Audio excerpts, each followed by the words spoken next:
Everybody, so let's get into talking about subdividing land and either selling it or buying it, right? Whichever side that you're on. Everything that I have, and I brought my notes on the last video. I started my video and I left my full page of notes at home. Felt like an idiot, but anyways, bam, got the notes here. If I can read my handwriting. I've ran into this several different times in just various ways. Most of the time with friends or family, or even sometimes strangers reaching out and saying, hey, this is what I'm trying to do. And most of the time the example is, you know somebody who's got, I'm just going to throw this out there, they've got their home on it, they've got 25 acres, and they've got this, 1 acre parcel over here. It's probably a friend or family member, and they're willing to sell it to you so you can build on it, whatever. Sounds really easy, right? But it's not. There's a lot of factors that go into it, especially where you wind up in weird, tough situations to where it's almost impossible to make it happen, is when the person has a loan on the property, right? So if I have a home on 25 acres and I have a loan, doesn't matter what the loan amount necessarily is, but I have a loan, most lenders on most traditional home loans are not going to allow you to subdivide it. So I can't just go to my lender and say, hey, I know I owe $300,000 here. Well, I want to sell off 1 acre of it, and it's probably worth, I'm just going to say easy numbers, it's probably worth $30,000. And so I'm going to sell that off free and clear, and then I'm going to collect $30,000. 90% of the time, it's not going to work out like that. Now, certain banks and credit unions and situations may have loans, and you may have picked this program with this thought in mind, but it's rare that people do, to where that you can subdivide it. But typically, those terms, you're going to have to give all that money back to the bank. So one of the problems is when you go to, sell this off for $30,000, you still owe $300,000. Well, the bank's going to say, all right, listen, if we do subdivide this and you sell that for $30,000, all right, but all $30,000 comes to us and we'll apply that towards your principal. So now you owe $270,000. But your payment and your interest and all that is still like staying the same.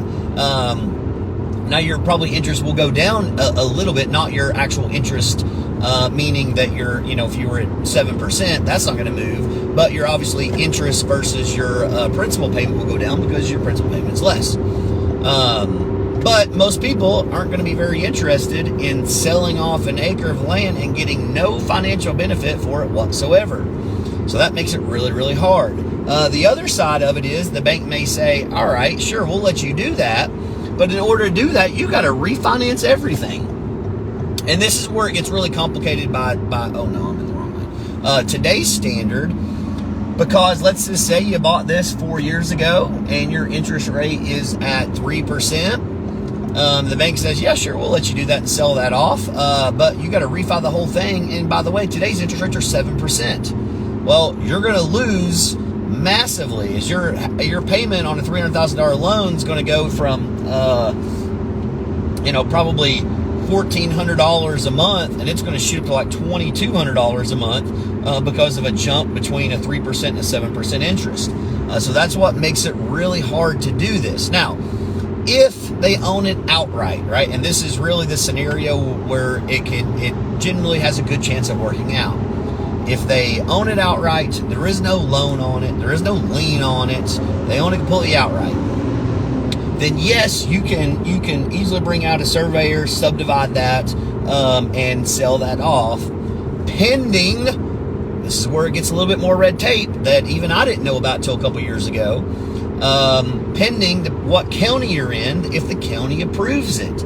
The county / city, wherever you're at, they all have different rules and guidelines when it comes to subdividing and zoning and what you can do and what you can't do, right? No property in the world is like truly unrestricted. Well, let's just say no property in the United States, not in the world, is truly unrestricted. Now, there is like what we all think the term unrestricted, that does exist, but I just can't go out to my unrestricted property in ABC County and build a skyscraper on there. I can't put a duplex on there. I might not be able to put a double wide on it, right? So there's really no truly unrestricted property out there. And the example what I'm going to use is when we bought our property, and I've talked about in several different videos, old farmhouse on like 8 acres. We subdivided the farmhouse off, refinanced it, turned it into a rental. And again, I used an interest-only loan to do this, which means I was paying no money towards the principal. I was just paying interest, which is just money gone. That was just money gone every month. And then we subdivided off another parcel, sold it, which basically gave us enough money to then pay the remaining part off that we owned. So now we have no loan on it. So I was able to do that. Now, even during that process, and going through it and even purchasing, I didn't know about this. Being in Knox County, I was not guaranteed to be able to subdivide that. Knowing what I know now, I was like, dang, I got, it's probably a good chance, probably 90% of the time you're going to be able to subdivide it, but you have to then, and my surveyor did all this. I paid him extra because I didn't want to just deal with the submitting the paperwork. You got to submit paperwork. You got to submit all this stuff. You got to go before a committee. We went up there before the committee. I literally walked up there to the podium in front of the committee with other people who were there actually fighting against me to subdivide it. So I had surrounding neighbors that touched my property, did not want me to subdivide the property. And so they got up there and had a chance to argue against it. We got up there and then we argued what we were doing, which come to find out really there was just a misinterpretation from the neighbors of thought we were going to do a subdivision to where they didn't realize where it said subdivide, like subdivision, where they thought it was going to be, 50 lots versus the 3 that we divided into in total there. But they fought against it. And the committee could have ruled with them and then should have said, hey, Stephen, you know what? You can't subdivide it. And I would have kind of been like, not sure what I do now. So depending on what county you're buying in, you may not be able to subdivide it anyways. Now, unrestricted counties like your Morgan and Scott counties, stuff like that, you're pretty much fine. It's not really a lot to go through if you want to subdivide it. You just turn in, the survey and deed with everything, the courthouse, they register it, and you kind of go from there. Pull my notes out here. Yeah, so the main things, and I've kind of went over this, right? If they do let you subdivide it, you have a loan on it, they may make you refinance it, which is not great, because you got to pay to refinance it. $300,000 loan to refi is going to cost you, I don't know, eight grand or so. So there's $8,000 out, right? You got to factor that in. Again, if you have a really low interest rate and you have to go to new interest rate, that all factors in. The other side is they may require to take all the money. And then, of course, if it's cash, that's where you have your best chance of doing so. And you are still pending, city, county approval to do that. So it's not that easy.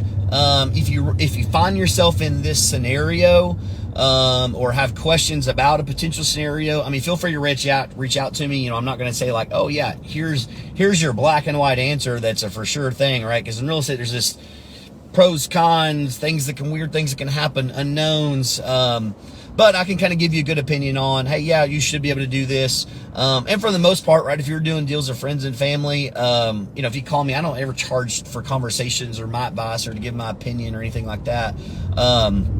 And you can go directly to the, if you're not getting no loans involved, you go directly to the title company. You can go to the courthouse. I never recommend this. Is another thing. Stay away from handwritten deeds. Oh, my papa has, been buying and selling properties for 60 years. And so they just do their own deeds and all this stuff. No. You need to have a survey done. You need to have you need to have a legal deed description wrote up, because if you're eventually going to build on that, and you're going to get a loan, that has to be insurable. And if it's a handwritten deed, most of the time it's not going to be an insurable deed and will require a survey. Watch it going to the courthouse and doing a quick claim deed and getting away with that, because you never know You know, what land was passed down in generations, and somebody's passed away and it was an estate. Well, the estate wasn't done properly because they had 3 kids, but 2 kids are in out of state. The other kid took everything and didn't tell the other ones. Well, now that's a whole mess. And then one of those people's died, and they got 4 siblings spread out across the country, and therefore that is an uninsurable title and land, and you're going to find yourself in a mess. Because I have seen like that exact scenario. Maybe not verbatim, but a scenario pretty much the same. I've seen that happen. Yeah, just kind of wanted to give you guys that. But as always, you know, questions, feel free to reach out. Always just trying to give you guys, you know, scenarios. We had one, a scenario just kind of happened to one of our listeners in Coalfield, where seller thought they had gotten some of the land given to them, but it really wasn't done and registered ever correctly. But still, the other person was still agreed to give it to them. However, come to find out they had a loan on it, and their lender will not allow them to subdivide it and to give it to them. So they are working out an easement situation, which is great. Yeah, it's just a lot that goes into that, and a lot of people put the cart before the horse. So if you got questions, holler.